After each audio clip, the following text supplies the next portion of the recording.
A finales de 1800 apareció una nueva forma artística. Nos recordaba a los sueños.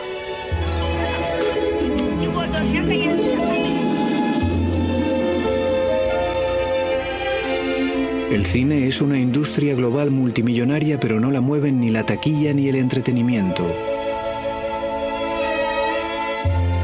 sino la pasión, la innovación. Así que viajaremos para encontrar esas innovaciones.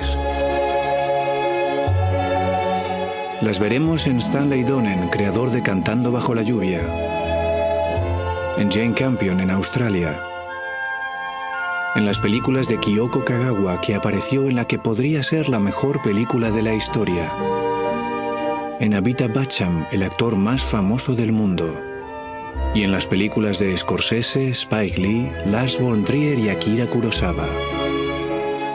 Bienvenidos a la historia del cine, una odisea.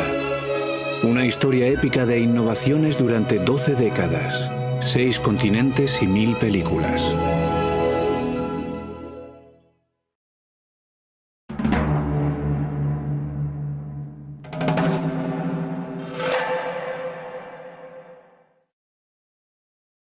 En este capítulo descubriremos la brillantez de Orson Welles y exploraremos el oscurecimiento del cine americano en los años 40. Italia, 1939. Concentraciones multitudinarias. El comercial Mussolini vende una idea de orden, superioridad y pureza. Se hace amigo de este hombre, Hitler, y destruye en gran parte del mundo. De las ruinas de Italia nace un nuevo lenguaje cinematográfico, el neorrealismo, un tipo de cine que abordará el trauma de la guerra. Esta es una de sus escenas más famosas, filmada en las calles, urgente y trágica.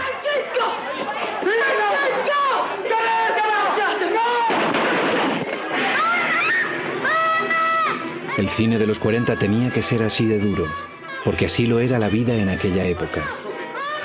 Pero antes de poner los pies en el suelo, se rodó La Diligencia e hizo su aparición Orson Welles. La Diligencia lanzó al estrellato a John Wayne. La cámara lo enfoca en primer plano. Hello, kid. Hello, Curly. Hiya, Buck. How's your folks? Era la película número 94 de John Ford. Aquí, en su amado valle, Ford fue entrevistado por otro gran director, Peter Bogdanovich. En la entrevista vemos cuánto odiaba Ford analizar sus películas. Toma uno. No habrá más de una, ¿no? Rodando. Señor Ford, su visión del oeste es cada vez más melancólica. Si comparamos, por ejemplo, Caravana de Paz con El hombre que mató a Liberty Balance. ¿Se había dado cuenta? No. Ahora que se lo comento, ¿quiere decir algo al respecto? No sé a qué se refiere.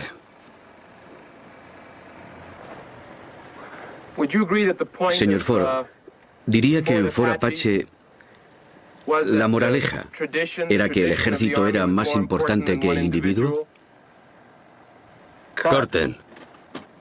A Ford no le gustaba hablar de su cine, pero a otros sí. Un crítico dijo que capturaba los movimientos de la vida y las siluetas de la leyenda. La Diligencia es una leyenda del cine. Un grupo de inadaptados emprende un viaje. Entre ellos hay una camarera y prostituta que es ignorada por todos, pero se hace amiga de un vaquero llamado Ringo Kid. Muchas de las escenas de La Diligencia están rodadas con retroproyección. Ford alterna la claustrofobia de La Diligencia con clásicas escenas bucólicas como esta. En esta escena, Ringo Kid demuestra su valentía y se enfrenta a los prejuicios contra la chica. Soy un cobarde. Y lo sé. Por eso he hecho tantas tonterías. Me condecoraron 8 o 9 veces para demostrar que no era así. Pero yo seguía sabiendo que era un cobarde. Siempre he creído que el hombrecillo silencioso, al que nadie presta atención, suele tener más agallas que esos tipos engreídos, ruidosos y abiertos.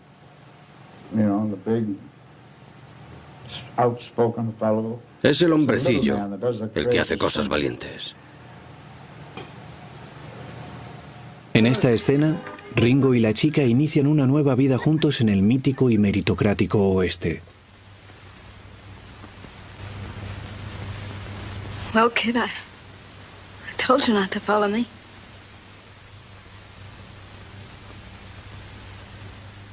Ford aplica la profundidad de campo a la escena. La diligencia puso de moda la profundidad de campo y la profundidad de enfoque en los años 40. En Japón, unos años antes, Mizoguchi también jugaba con la profundidad. Pero Ford y su camarógrafo combinaban la profundidad de campo con la de enfoque.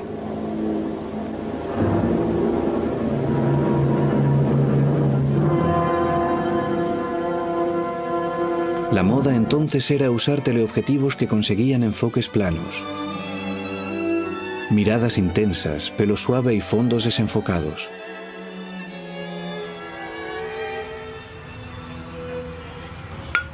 Para la profundidad de campo usaban un gran angular. Así los actores y los objetos podían estar muy cerca de la cámara y también muy lejos sin dejar de verse a la perfección. La profundidad de campo enfatiza esa distancia. Era fantástica para interiores, sobre todo con la cámara baja, porque así se veía el techo al fondo y se creaba una gran composición. La profundidad hacía que el público eligiera a dónde mirar. Ya en 1929, Sergei Eisenstein lo había sugerido como alternativa de montaje. Nuestros ojos son los que montan la escena, saltando de un sitio a otro. Las innovaciones de la diligencia cambiaron la historia del cine. Hubo una persona que vio 30 veces la diligencia en 1940, Orson Welles, que irrumpió en el mundo cinematográfico. Un mago del cine que se convirtió en su coloso. En esta escena de su primera película, Ciudadano Kane, Welles y su director de fotografía, Greg Toland, forzaron al máximo la profundidad de campo. Welles hace de periodista arrogante y está a menos de 1 metro de la cámara. Everett Sloane está tan lejos que es más pequeño que su nariz. Tal profundidad fuerza la escala. Es tan expresionista como las sombras de Caligari. Ciudadano Kane desafió más que ninguna otra película a las imágenes suaves y planas del cine romántico americano. ¿Pero por qué? Por el talento y el instinto del mago que lo hizo.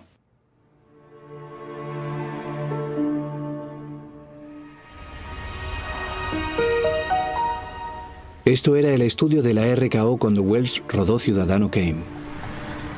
A los 4 años ya interpretaba a Shakespeare. A los 8 años falleció su madre y a los 12 su padre. Vivió en Shanghái, visitó los palacios de los emperadores marchitos y conoció una historia de poder y dolor a través de sus ruinas. Debería haber sido el Griffith del cine sonoro. Pero en toda su carrera, que casi duró 50 años, nunca rodó nada para los 4 grandes estudios de Hollywood. Norman Lloyd interpretó al poeta Cinna en el aclamado montaje de Welles de Julio César. La historia del montaje ha sido mal narrada en la reciente película Me and Orson Welles. What is my name? Whither am I going? Where do I dwell? Enough! This is worse than terrible. Cinna is Shakespeare's indictment of the intelligentsia. He's a lofty, Byronic figure. You know, I completely disagree. Yo nunca tuve esa discusión con Orson. Me dio vergüenza verlo, porque yo nunca tendría una discusión así con él. Al igual que un actor como Lloyd adoraba a Welles, Welles adoraba a sus propios héroes. Aunque aprendió mucho de la diligencia, la fuerza de sus películas proviene del teatro. Aquí interpreta a Falstaff, un bufón filmado con profundidad de campo. Le interesaba la pintura renacentista italiana. Su atracción por la gente con poder, reyes, magnates e inventores, es como la de Shakespeare. Como él, también miraba al pasado, a épocas anteriores a la democracia y el liberalismo. Este es el mundo de Enrique IV. John Gielgud se ve insignificante dentro de una gran catedral vacía. El ciudadano Kane se ve como un Medici o un emperador mughal. Kane rebosa ansias de poder. Su mundo es enorme, pero está vacío. Puede que la última vez que sintió algo real fuera siendo niño, jugando en la nieve en su trineo Rosebud, en esa escena con gran profundidad en la que hacía un traveling. La película denuncia la pompa, el egocentrismo y tal vez la arrogancia cinematográfica de los travelings de Cabiria.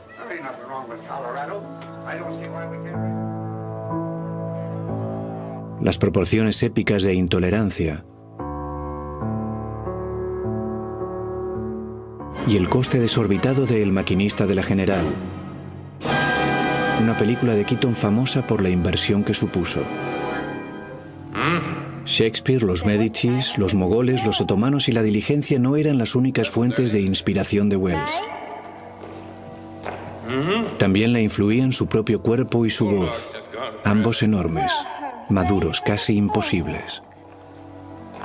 Parecía una pintura de Holbein. Nunca pudo interpretar a un joven, a un tipo normal ni a alguien anodino del siglo XX.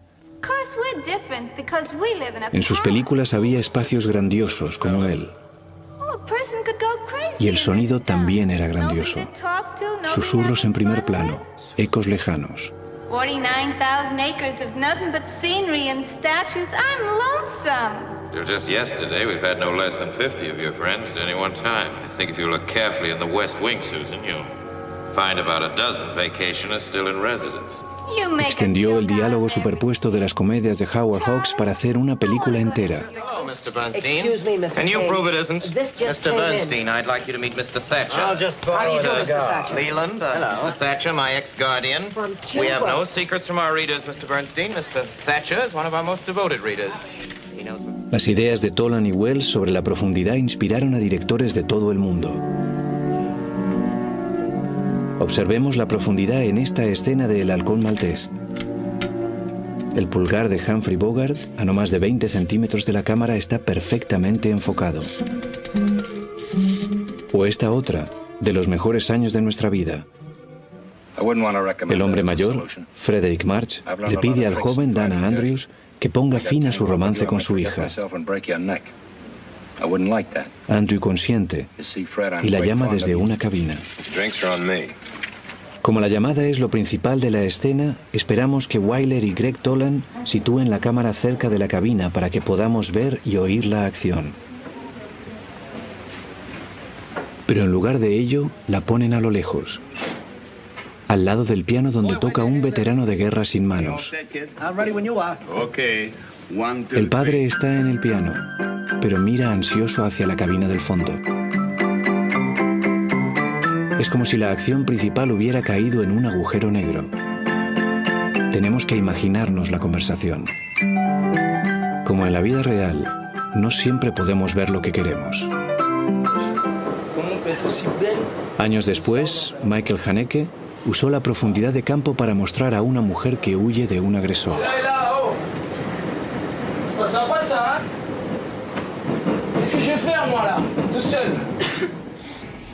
Y el húngaro Béla Tarr la utiliza para hacernos mirar el primer plano y el fondo, y de nuevo el primer plano. En todos los casos se produce un efecto de tensión, como si el mundo fuera un campo de fuerza donde la gente está atrapada. La profundidad en el cine de Estados Unidos volvió a pasar de moda en los 50.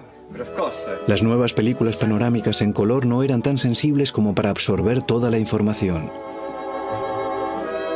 Por eso, en Cómo casarse con un millonario, el espacio es plano, y los actores están repartidos en él como en un tendedero. Los largos objetivos de los 60 y 70 hicieron que los directores usaran planos poco profundos. Aquí, filmada con teleobjetivo, Anouk Aimée flota en su propio universo visual, como la Garbo en los años 20.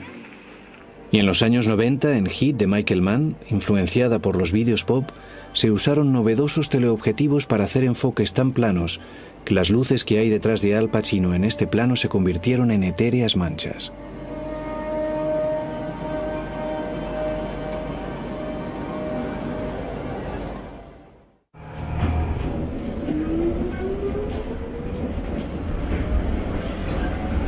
Pero Italia era el centro del mundo del cine en los años 40.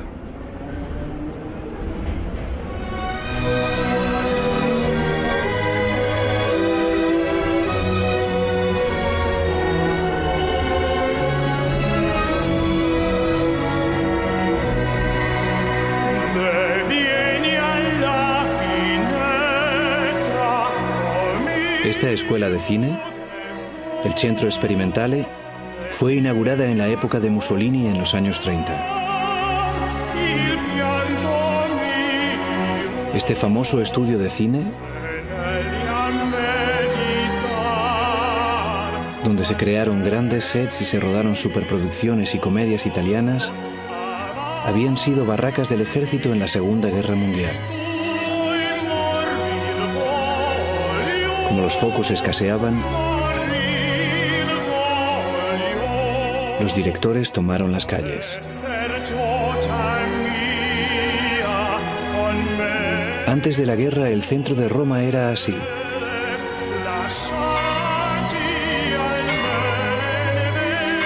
Pero en 1945 tenía este aspecto.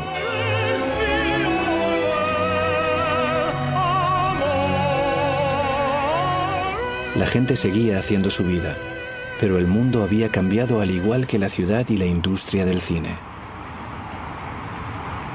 Por eso, en una serie de películas rodadas en Italia entre 1945 y 1952, el lenguaje del cine también cambió y dio lugar al denominado cine de escombros. Esta fue la primera película, Roma, ciudad abierta, de Roberto Rossellini. Empezó como un documental sobre un cura de Roma en la Segunda Guerra Mundial, pero acabó siendo un retrato de la ciudad y de su lucha contra el fascismo y el nazismo. Así se filmó e iluminó a la actriz principal, a la antigua, con glamour y en salto de cama. ¿Con chi parlo? Pero veamos cómo se presenta al resto de mujeres, sin glamour e iluminadas por un solo foco. Está embarazada pero no casada, todo un desafío para la época. Y es antifascista. Otro antifascista de la película es Don Pellegrini, el sacerdote de esta iglesia. Rossellini quería que sus imágenes fueran planas, sin adornos. Por eso usó objetivos de 50 milímetros. Y no grandes angulares como Wells, u objetivos más largos. No le preocupaba demasiado que la toma estuviera enfocada. Ha detto Romoletto. Ah, Romoletto dice queste cose? Don Pier, mi raccomando, non lo dica a nessuno. Ninguna mano sujetaba demasiado la cámara y parecía que habían aflojado la cabeza del trípode para conseguir mucho movimiento.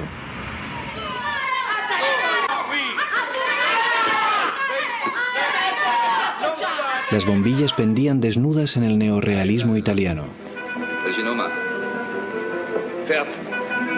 Martin Scorsese dice que eso influenció a Toro Salvaje.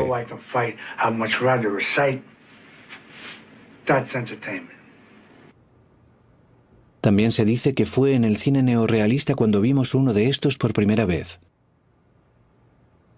Rossellini decía que si hacía una toma bonita, la cortaba.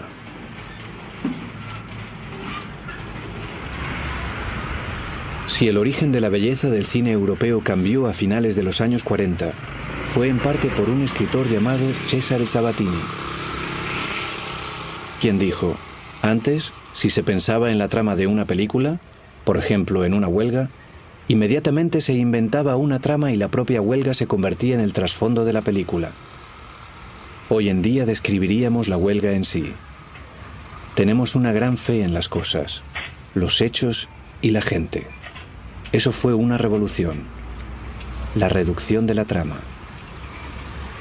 La desdramatización. Y Sabatini dijo algo aún más revelador. Tras haber madurado una escena, queremos permanecer en ella, porque puede dar lugar a muchos ecos y reverberaciones. Nuevamente, algo revelador. Las cosas pasaban a tiempo real. Los detalles ordinarios tenían importancia. Donde Alfred Hitchcock decía que el cine era la vida real sin las partes aburridas, Sabatini y los neorrealistas decían que el cine era las partes aburridas.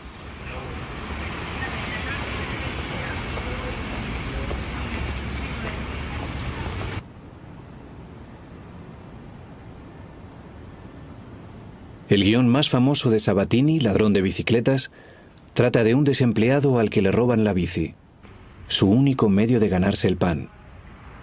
Él y su hijo recorren Roma en su busca. Al final, agotado, temeroso de no encontrar trabajo, él mismo roba una bici.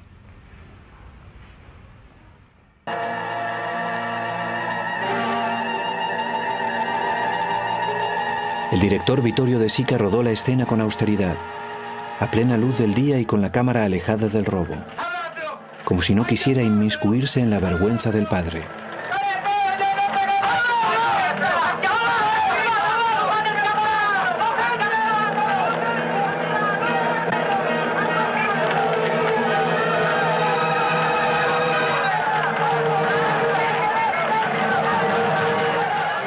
Pero el hijo presencia el robo. Estamos cerca de él. Este traveling demuestra que hay películas que no temen al rodaje convencional, a la empatía, a la subjetividad, a la tensión y a la emoción. Pero la escena anterior es más inusual. Al niño casi lo atropella un coche, 2 veces. En el cine de Hollywood el padre lo vería y lo cogería para regañarlo o consolarlo, y se habría dado cuenta de cuánto lo quiere. Pero en el neorrealismo italiano esos momentos simplemente suceden sin causa o efecto alguno. Es un cabo suelto, no afecta a la trama. Las películas previas a la guerra eran cadenas de causas y efectos, pero en el neorrealismo italiano a veces la cadena se rompe. El neorrealismo convirtió a los disidentes realistas del cine de los años 20 en un movimiento nacional de cine en los años 40, que luego se extendió por todo el mundo.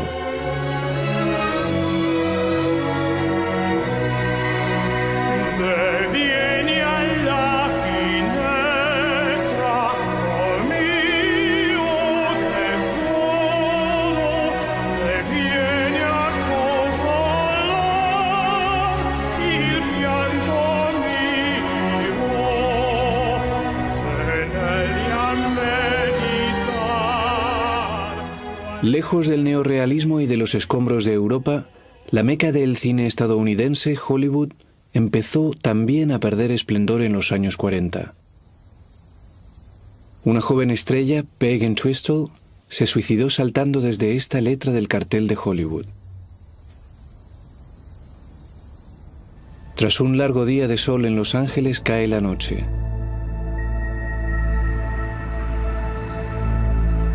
Hay pocas luces en la calle y está muy oscuro.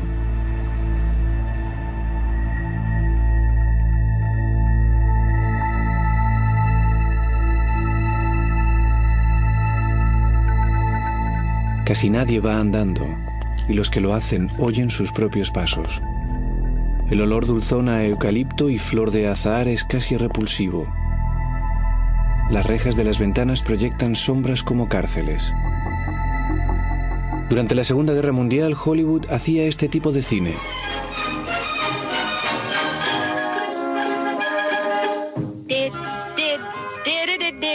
Betty Grable, con sus plumas y su escenografía, fue una de las estrellas más famosas durante la guerra. Pero los directores más curiosos de Estados Unidos se fueron al extranjero o vieron esto en las noticias.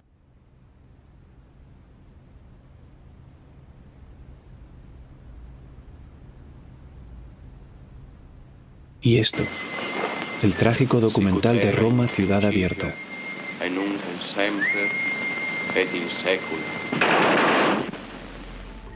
La romántica exuberancia de Hollywood decaía. El paraíso ya no era tal. Y se notaba. Entre 1941 y 1959 se rodaron más de 350 películas oscuras. Un tipo de cine al que denominarían cine negro. Una de las primeras y más influyentes fue esta, Perdición. Observemos esta escena. Tanto la actriz como la pared del fondo están enfocadas. La profundidad de campo de Mizoguchi, la diligencia y Ciudadano Kane. La trama es la siguiente. El agente de seguros que sale por la puerta está enamorado de la mujer que se esconde detrás de ella, que es la esposa de uno de sus clientes. Ella lo convence para que le ayude a matarlo y así repartirse el dinero del seguro. Y eso hacen. El jefe del hombre, el del traje negro, empieza a sospechar que la mujer es la asesina y va al piso de su empleado a contarle su corazonada. Si el jefe ve a la mujer, confirmará sus temores e implicará a su empleado. Por eso la mujer se esconde.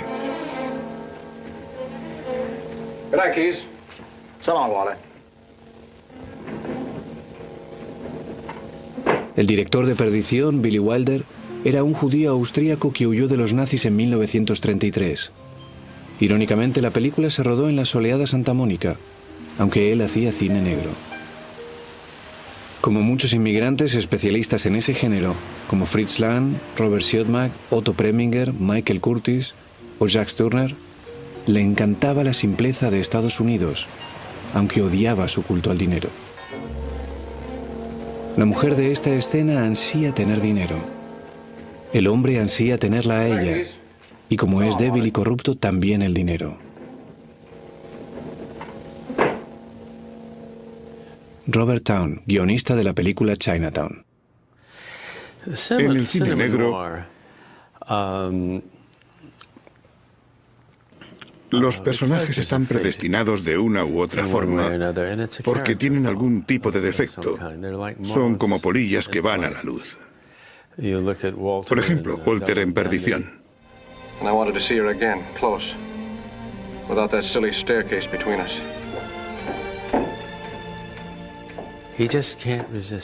No puede resistirse a un tobillo bonito.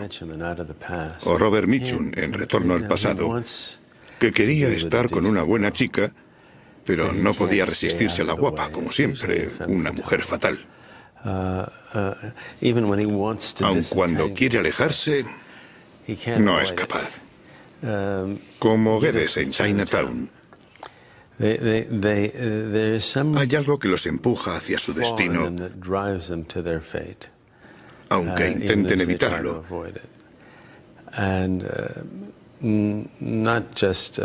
No es solo un mundo oscuro que los destruye. Son hombres que, en el fondo, buscan su destino inconscientemente, aun cuando intentan evitarlo. Paul Schrader, guionista de Taxi Driver y Toro Salvaje. El héroe imperfecto empezó a aparecer en las películas influenciadas por Freud, pero no cuajó hasta después de la guerra, cuando los soldados volvieron a casa y se produjo una fractura social, porque las mujeres debían dejar sus trabajos y los hombres volvían a casa sin dinero. Había mucha frustración. Por eso, ese tipo de héroe freudiano empezó a aparecer mucho más realista que en los años 30 y 40. La guerra, la ciudad de Los Ángeles, los personajes imperfectos y la crisis social y legal dieron lugar al cine negro. Pero intervinieron otros factores. Aparecieron los entramados de sombras del expresionismo alemán. En esta película alemana la luz crea un enrejado de sombras. El pasamanos es otro entramado. Raymond Chandler colaboró en el guión de Perdición y junto con Dashiell Hammett creó los personajes y situaciones propios del cine negro.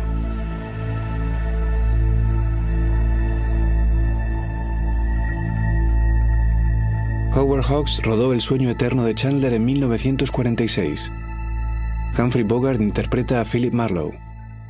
La película bullía con diálogos ágiles, una característica del mejor cine negro. May I use your phone, Mr. Marlowe?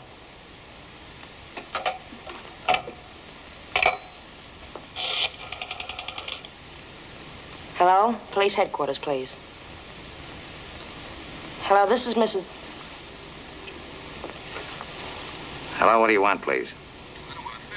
What? I called you. Say, who is this? Sergeant Riley? Well, there isn't any Sergeant Riley here. Wait a minute, you better talk to my mother. El sueño eterno fue la película de cine negro más importante desde Perdición. Su compleja trama marcó tendencia. Otra coautora del guión fue Leigh Brackett, otra gran guionista que también participó en Río Bravo, protagonizada por Angie Dickinson. No, I'm not going to do that. You see, that's what I'd do if I were the kind of girl that you think I am. Brackett también participó en el guión de La Guerra de las Galaxias, El Imperio contraataca. En su punto culminante, Luke descubre al estilo de los romances hollywoodienses que Darth Vader es su padre. Brackett había ayudado a llevar la narrativa tradicional a los 70. Las mujeres del cine negro eran inquietantes. Jean Greer, en Retorno al pasado, se toma su tiempo, se mueve con suavidad, sabe que el hombre es débil, disfruta de su mirada y saca ventaja de ella. Una ventaja que en el cine negro suele ser inmoral.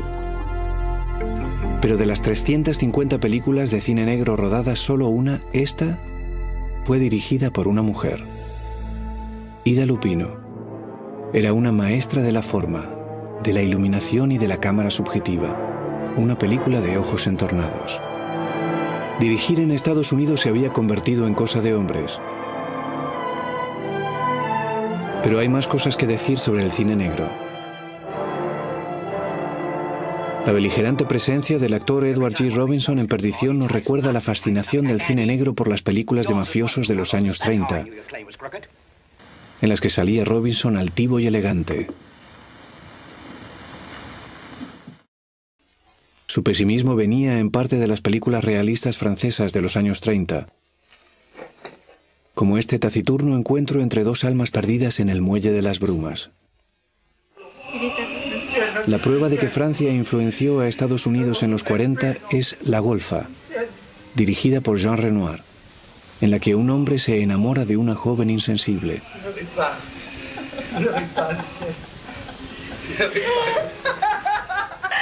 Se hizo una versión, Perversidad, de Fritz Lang en Estados Unidos 14 años después. La escena en la que el hombre suplica a la mujer que lo ame es muy parecida. El protagonista era Edward G. Robinson. En Monrose, un barrio periférico de Los Ángeles, se rodó El demonio de las armas.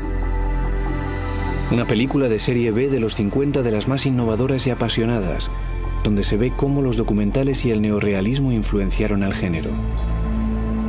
La dirigió este hombre estilo Hemingway que habla de su barca de pesca. El gran director de cine de serie B, Joseph H. Lewis. Un hombre y una mujer apasionados y temerarios van a robar un banco. El corazón les palpita. En otra película de cine negro les veríamos las caras sudorosas. Aquí Lewis sitúa la cámara a sus espaldas. El director de fotografía iba detrás, sentado en una silla de montar. Hizo un soporte especial para la cámara. Lewis les puso micrófonos de solapa a los actores y al policía que vamos a ver y les dio libertad para improvisar.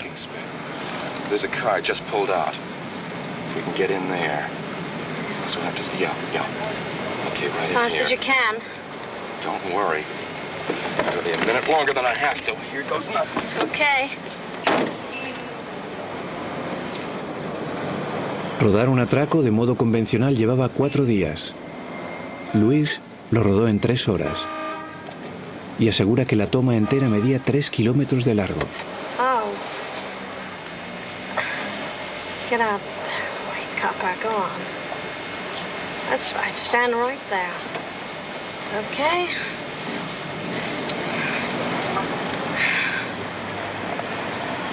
This is it. La cámara se movía hacia adelante y hacia la derecha. Había otro técnico de sonido atado al techo del coche. Well, it's a nice get-up. I like it. Good-looking gun. Thanks. That's English, ain't it? That's right. What show you with? Cheyenne, Rodeo, and Carnival. The rest will be coming through in a few minutes. I got too far out in front. You gonna play here? No. Well, it's an easy town on shows. 3 tickets, you've covered the whole police force. That's a pretty nice gun. You've got 2. I'm sorry, I don't let anybody handle it. I killed a man with it last year. Can you have it coming to him? Yes, but it wasn't much fun watching him get down. He had an idea he could get the first shot. La escena parecía tan real que la gente que pasaba creía que era de verdad.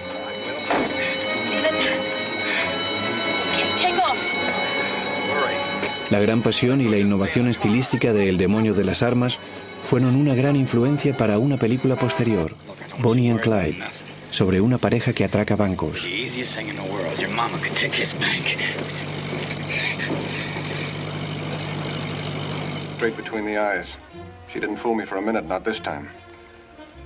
Paul Schrader afirma que el cine negro murió en 1958, pero su influencia puede apreciarse más tarde, como en LA Confidential, donde Kim Basinger finge ser Veronica Lane contratado para matar.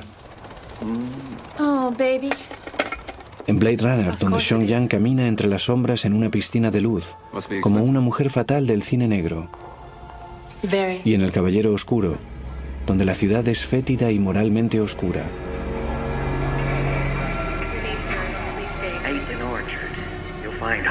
Incluso en Mumbai Noir y en Shiva, de Ram Gopal Varma, llenas de sombras y de planos bajos.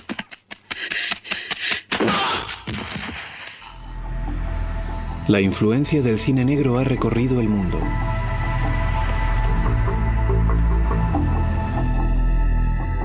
El cine americano de los años 40 era serio. ¿Pero acaso hizo el cine negro estallar la burbuja del cine romántico? Si han visto esto, la cámara flotante y los sentimientos del Titanic, saben que la respuesta es no. El cine romántico continuó. Pero incluso vivir en Los Ángeles a finales de los 40 y los 50 empezó a ser diferente. Ernest Lubitsch murió en 1947. Griffith y Greg Toland, civilizador del cine americano y gran experimentador de la profundidad de campo, murieron en 1948. Como el francés Louis Lumière y el ruso Eisenstein. El padre de Judy Balaban, Bernie, dirigió Paramount Studios durante décadas, así que ella estaba en medio del huracán y se comprometió con Montgomery Clift. Al principio, nuestros amigos eran muy frívolos y teníamos mucha vida social, fiestas, vacaciones y todo eso. Éramos muy amigos de Jane y Tony, y de Dean y Jim Martin, y yo tenía mucha relación con Sammy Davis, así que éramos muy amigos, y también del Rat Pack, Sinatra, Gene Kelly, que vivía enfrente de nosotros, Debbie y Eddie. Éramos muchos y dábamos muchas fiestas. Pero llegó un momento en que todo cambió. Yo estaba casada con Tony Franciosa, pero el mundo empezó a ser más consciente de sí mismo, más allá del sentido insular, más allá del barrio. Ya estuvieras en el Medio Oeste o en Hollywood, de pronto se creó una conciencia más global. Hay épocas en las que el cine parece ir por delante de todo y otras en que parece que va por detrás del mundo. Por ejemplo, en la era McCarthy, en la que las películas captaron la parte más atrasada.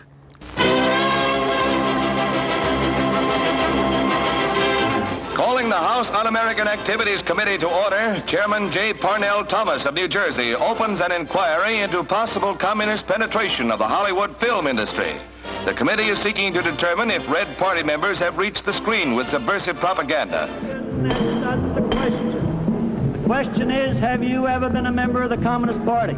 I'm framing my answer in the only way in which any American citizen can frame his then you denied, then you absolutely invades then you denied, you refused to answer that question. En esas vistas, que comenzaron en 1947, los directores y productores de 50 estudios accedieron a echar a los empleados que no cooperaran con el nuevo comité anticomunista, el Comité de Actividades Antiestadounidenses. Ese nuevo veneno en la vida de Hollywood también influyó en la seriedad del cine negro. La mayoría de los directores se negaron a testificar contra los izquierdistas. Otros dieron nombres y grandes artistas fueron vetados. Los pusieron en la lista negra. Por ejemplo, Abraham Polonsky, Charlie Chaplin, Dolores del Río, Paul Robeson y Dalton Trumbo. El comité se convirtió en el mayor trauma del cine americano. El gran director de fotografía Haskell Wexler rodó América, América para Elia Kazan, que testificó contra los izquierdistas.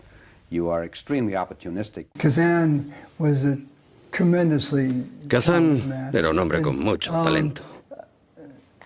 Hablé con él un par de veces sobre ello, pero su frase que más recuerdo es que lo más importante a la hora de dirigir es el reparto.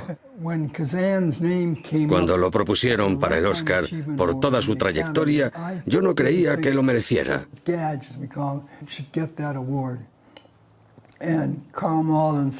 Y Karl Malden dijo, se está muriendo y es un gran director. Yo lo votaré. Yo también lo hice. Y le escribí para decirle que lo había votado a él, porque creía que se lo merecía y que estaría bien que dijera algo, aunque fuera eufemístico, sobre que sentía haber hecho daño a ciertas personas.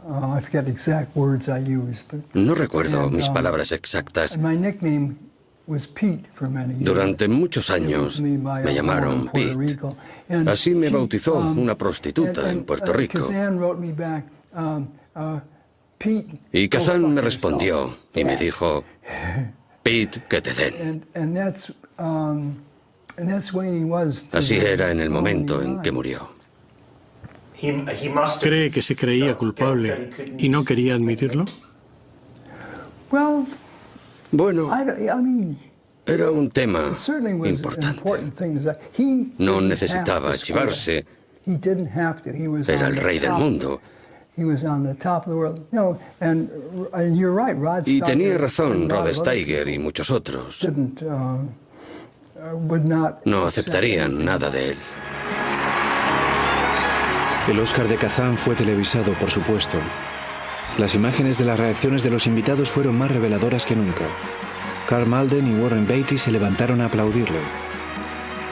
Spielberg se quedó sentado aplaudiendo, y Ed Harris y Amy Madigan ni siquiera aplaudieron.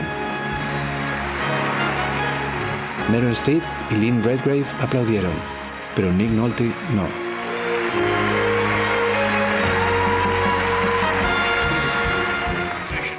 En 1949, el director del UAC, J. Parnell Thomas, fue encarcelado por malversación. En el Paseo de la Fama de Hollywood hay estrellas dedicadas a personajes secundarios del mundo del cine, pero hay muchos integrantes de la lista negra que aún no están. Hubo otros cambios en la industria del cine de Estados Unidos en esos momentos. En 1948, los 5 estudios principales fueron obligados por el Tribunal Supremo de Estados Unidos a vender sus salas de cine. Paramount vendió 1.450.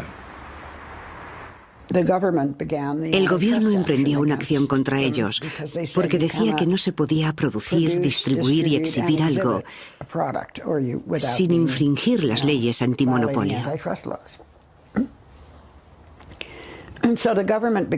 El gobierno inició una investigación y los condenó. Duró varios años. Mi padre sabía que era una mala señal y que acabarían perdiendo. Así que tomó la mejor decisión para los accionistas, que era dejar de gastar dinero en oponerse a ello para pensar en cómo reestructurar la empresa. La dividieron en dos. Una produciría y distribuiría y la otra tendría los cines. A principios de los años 50, al igual que los estudios, lo que Stanley Donen llamaba el jardín empezó a morir, pero no sin antes producir algunas de sus más espléndidas flores.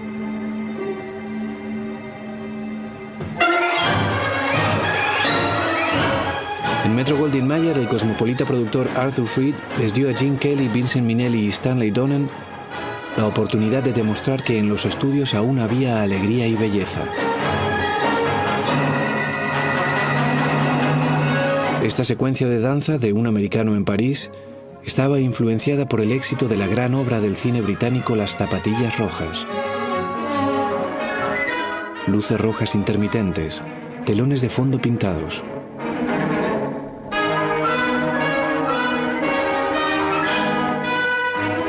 Gene Kelly era de izquierdas y detestaba la caza de brujas anticomunista, pero él y Stanley Donen, que empezó como coreógrafo, eran estadounidenses de nacimiento, no inmigrantes.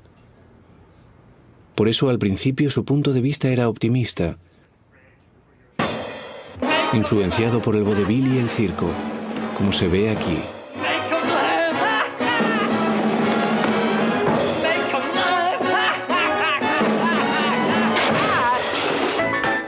Como a muchos de su generación, a Donen le encantaban el diseño, el baile y la sexualidad de los musicales de Fred Astaire y Ginger Rogers de los años 30.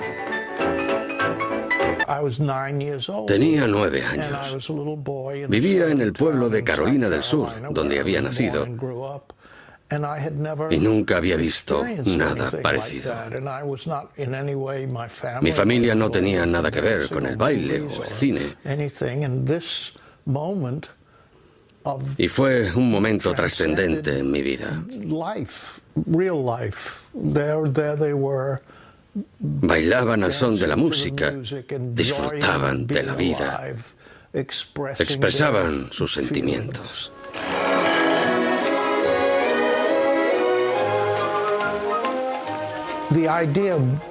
El hecho de que Gene Kelly cante bajo la lluvia y no le importe mojarse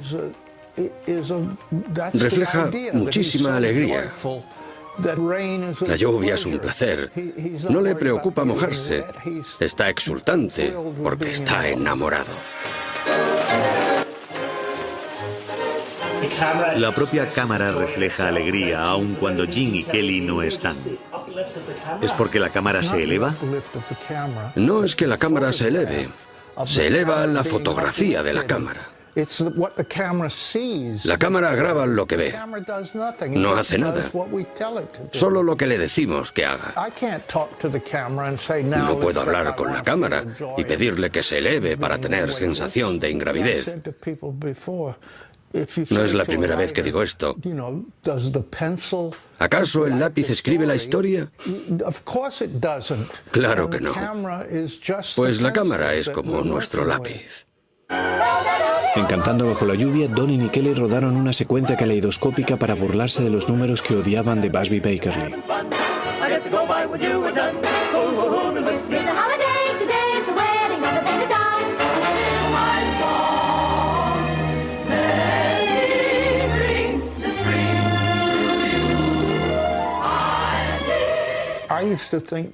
Me parecían horribles. Las odié durante mucho tiempo. Y ahora las veo y me parecen únicas y maravillosas. Tienen su punto de vista y me encantan. Lo interesante es que ellas no han cambiado, sino yo. Ellas son lo que son. Una película es algo cerrado. Es como la palabra escrita, que no cambia. Lo que cambia es nuestra opinión sobre su significado. Strong word, not in the theater. No, the president isn't in the theater. No, that's right. El cambio de vida y de trabajo de Donen refleja el cambio de Hollywood. En su película Indiscreta, con Cary Grant e Ingrid Bergman, por ejemplo, usó una innovadora técnica para desafiar a la censura. Los protagonistas, aunque estuvieran casados, no podían estar juntos en la cama, o lo censuraban. Tenían que estar en camas gemelas, en la misma habitación. Pero yo quería mostrar la complicidad que tenían y se me ocurrió una idea para que estuvieran en la misma cama sin que la censura pudiera decir nada. Para ello, para sincronizarlo y todo eso, construí los dos dormitorios en el mismo plató insonorizado. Tenía una cámara para cada uno. Lo rodamos a la vez y así podía verlos y darles pautas. Luego dividimos la pantalla e hicimos que pareciera que sucedía todo a la vez. How long is this going to go on? How long is what going to go on? That pretends that we're happy. You've never pretended we're happy. Who's pretending? You are. That we're happily married, that you wanted to stay with me. Como en todo el cine estadounidense en general, la melancolía invadió las películas de Donen. Dos en la carretera está protagonizada por un matrimonio. Se nos muestra su primer viaje en coche y uno de los últimos. En la película se intercalan ambos momentos. You have to admit it, we've changed. I admit it, we've changed. It's sad, but that it is.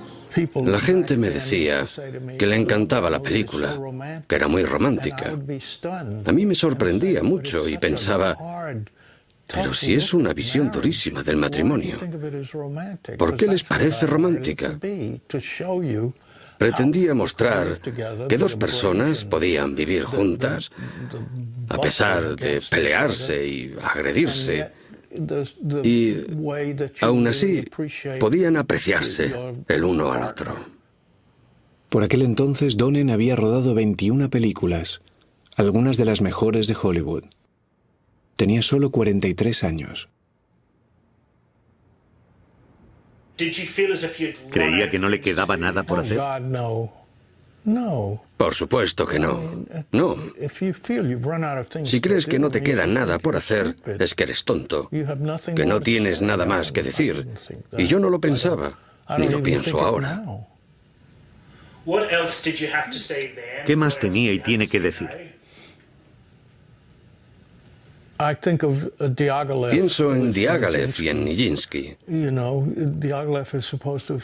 Dicen que Diaghilev le dijo a Nijinsky, cuando le pidió que hiciera un ballet, que lo sorprendiera. Pues eso es lo que yo intento hacer. Sigo queriendo sorprenderles con mis puntos de vista sobre nuestras reacciones y cuál puede ser mi aportación. Al igual que las películas de Donen, el cine mayoritario estadounidense maduró durante los años 40 y principios de los 50, los años de la devastación. Bajo la influencia de la guerra y el realismo italiano, las películas americanas se volvieron más oscuras. La vida en ellas ya no era un camino de rosas. La profundidad de campo y de enfoque, la iluminación del cine negro y la influencia de Orson Welles le dieron al cine americano un nuevo empuje y un nuevo porvenir.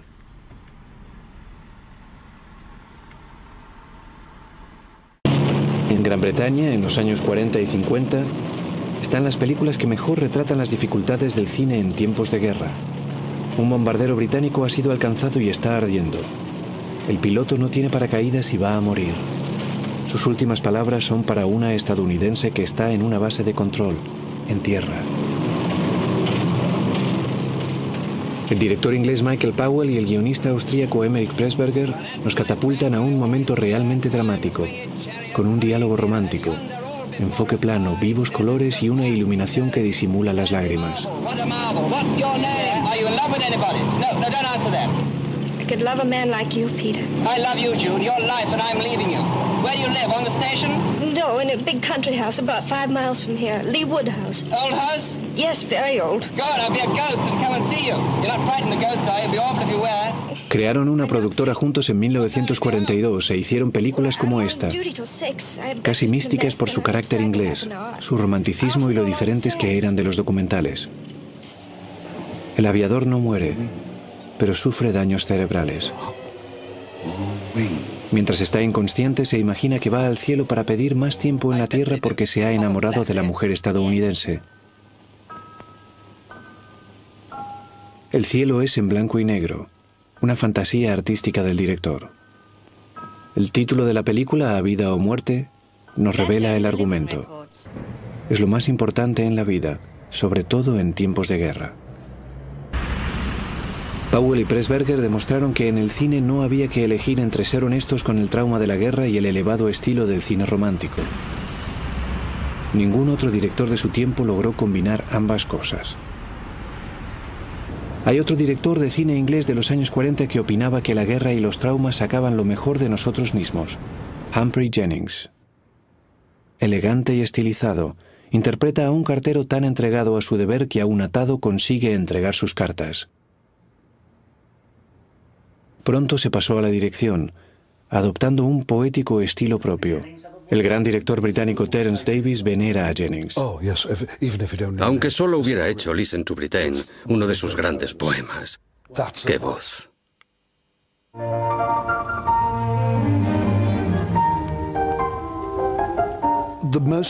La secuencia más emotiva es en la National Gallery. La gente está allí disfrutando de la música, en el que podría ser su último verano de libertad. Myra Hess toca uno de los conciertos para piano de Mozart y nos transmite algo que es la quinta esencia británica, algo que nadie más tiene, solo nosotros. Y estábamos dispuestos a luchar por ello. Jennings creía que como los británicos compartían paisajes, historia y cultura, tenían un subconsciente colectivo. El legado del sentimiento. Y eso hacía que la gente superase en conjunto un trauma. En cuanto a su estilo, Jennings creía que había un campo de fuerza entre toma y toma. Observemos esta escena de Listen to Britain. Media docena de cascos. Luego corta y enfoca a 5 mujeres sin sombrero. Sus cabezas están donde estaban los cascos. Después nos muestra una estatua de Carlos I, que fue decapitado.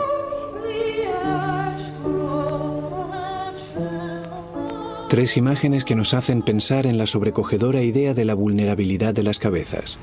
Una suma cinematográfica mucho mayor que las partes. De nuevo el 1 más 1 igual a 3 de Einstein. En 1949 se rueda la película británica definitiva que resume maravillosamente los cambios en el cine occidental. El trauma, la poesía, el expresionismo y los juegos de sombras de todos esos años. El tercer hombre está ambientada en la Viena de la posguerra, una ciudad dividida entre los vencedores. El guionista de la película, Graham Greene, hizo que la trama se desarrollara en torno a un gran crimen moral. Un hombre, Harry Lime, interpretado por Orson Welles, gana dinero vendiendo penicilina destinada a tratar a niños. Al director Carol Reed le gustó la gravedad del tema. Su pesimismo le recordaba al realismo poético francés de los 30 que tanto admiraba. Él y su director de fotografía rodaron muchas tomas fuera del eje horizontal para mostrar el desequilibrio moral.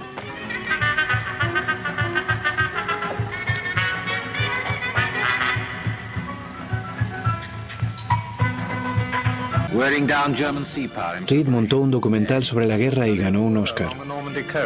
Miles of wire netting for the beaches, 7,200 tons of petrol per day. With an underwater pipeline to carry it to France. A white star is the emblem of liberation. Triple inoculation for all. Y como los directores italianos y algunos estadounidenses, creía que este tipo de cine tenía que ser más real. Come out, whoever you are. Esta escena de El tercer hombre, donde Lime, interpretado por Welles, aparece por primera vez, posee la bravura expresionista de la película del propio Welles, Ciudadano Kane.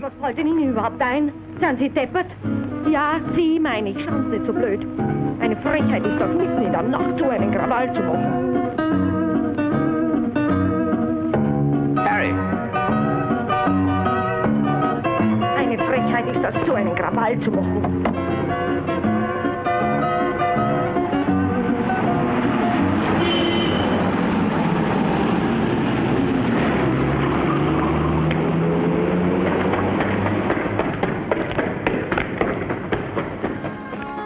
este famoso final, el amigo decepcionado de Lime, Holly Martins, está a la izquierda de la imagen esperando a Anna, exnovia de Lime, de la que se ha enamorado. Ella camina hacia él a lo lejos, la profundidad de campo de Wells. Reed no corta la toma ni hace que se desvanezca el paseo, como haría más tarde Scorsese en Taxi Driver.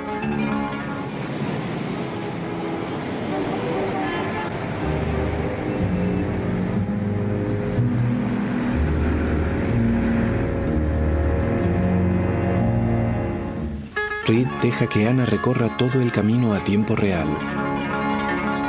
La desdramatización del tiempo del neorrealismo italiano. Green había concebido un final feliz en el que Anna cogía del brazo a Holly. Como Roman Polanski haría décadas después con el final de Chinatown, Reed rechaza ese optimismo. Anna se aleja de Holly y desaparece del plano. Prefiere el recuerdo del deshonesto Harry Lime al hombre débil y decente. Uno de los finales más audaces de la historia del cine. Una de las mejores películas jamás rodadas. El tercer hombre es un compendio del cine de los años 40. La nueva seriedad moral de las películas, su realismo y su profundidad de campo se extenderían por el mundo en los años 50 para llegar a India, África, Sudamérica y Japón. Nuevos continentes emergerían en el panorama del cine, nuevas historias y estilos, encuadres y por primera vez en la historia del cine, este se convertiría en algo global.